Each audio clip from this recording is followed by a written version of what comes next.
let's talk about why good leaders speak last. To find the answer, let's map out some of the main causes. And this is my favorite method to dig deeper into some of the root causes behind the symptom itself. And speaking of symptoms, let's consider this one for instance. Business leaders who drive a specific agenda often give away their power by speaking first. Selling an idea starts by listening first, listening to what peers, customers, and employees have to say about the issue. By speaking first, leaders increase the risk of higher friction with their teams in the long term. Then why would a leader prefer to speak first? And the first factor behind the symptom is that many leaders assume that they can stamp their authority if they speak first. So let's say as a leader who has very high decision-making authority in a big business decision, if they want to dictate the narrative from the beginning, they assume that their point of view may take precedence over others, right? And one of the reasons behind it is because many people think that this is a sign of taking initiative. And taking initiative can be a good sign to the big bosses that may establish your credibility in a good way. So it's about impressing the big bosses, right? And also, if you are taking control of the narrative, then you assume that everyone will take it and move forward with your idea, which isn't necessarily a good thing, because instead of stamping your authority, if you trust your people to be creative and do the right thing, then employees will do more to help their leaders succeed. And this was the first factor.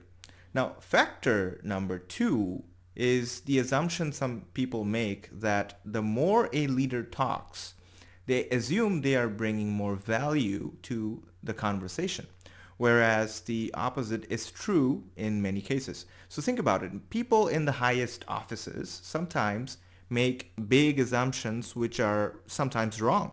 And if there is a void or silence, we get a little edgy and take it upon ourselves to make sure that we talk as much as we can to add more value to the discussion, right? So why is that? And that's because if you are in a meeting, then sometimes the silent person in the conference is assumed to have less authority. But as a leader, if you are silent and let others speak first, then that is actually a power play that signals to others that you are the one to make the final decision. And also, letting others lead the discussion shows that as a leader, you trust your employees.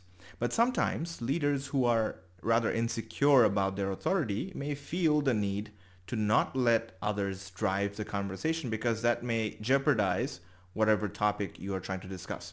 So lack of trust and insecurity may also cause a leader to speak first and assume control. Now, let's talk about the final factor and its root causes of why many leaders may make the mistake of speaking first.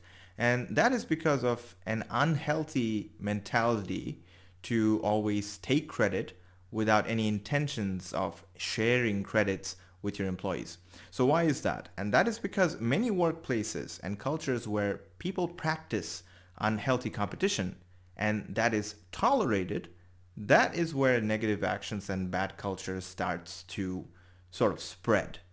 And finally, some executives who consider themselves as leaders without empowering others tend to focus only on achieving their targets alone instead of achieving collective success as a team.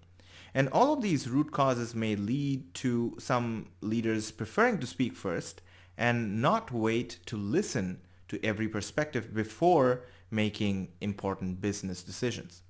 And this is what the big picture map looks like. So feel free to take a screenshot.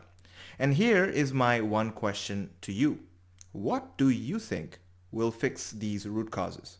Share your thoughts by leaving a comment below. Now, if you want to see more videos like this, help me by giving this video a thumbs up, subscribing to the channel, and sharing this with a friend. I will see you in the next problem solving exercise.